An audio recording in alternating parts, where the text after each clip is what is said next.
politics has become so divided and so bitter. All the years I've been doing this, I never thought we'd get to this point, but we are. Donald Trump and the MAGA Republicans represent an extremism that threatens the very foundations of our republic. I'd like to punch him in the face. I said if we were in high school, I'd take him behind the gym and beat the hell out of him. Punch some people in the face! When was the last time an actor assassinated a president? They're still going to have to go out and put a bullet in Donald Trump, and that's a fact. Look as his character is stabbed to death. Where is John Wilkes Booth when you need him? I just don't even know why there aren't uprisings all over the country. Maybe there will be. People need to start taking to the streets. This is a dictator. You know, there needs to be unrest in the streets for as long as there's unrest in our lives. Enemies of the state. Show me where it says that protests are supposed to be polite and peaceful.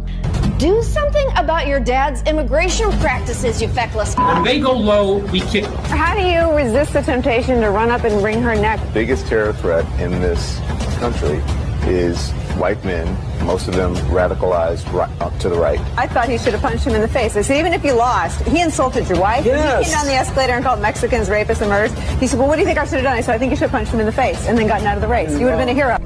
I have thought an awful lot about blowing up the White House. A Missouri state senator is under investigation by the Secret Service after saying she hopes President Trump is assassinated. I will go and take Trump out tonight. And if you see anybody from that cabinet in a restaurant, in a department store, at a gasoline station, you get out and you create a crowd. And you push back on them.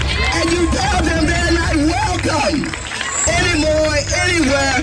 And sadly, the domestic enemies to our voting system and our honoring our Constitution are right at 1600 Pennsylvania Avenue. They're not going to stop before Election Day in November, and they're not going to stop after Election Day.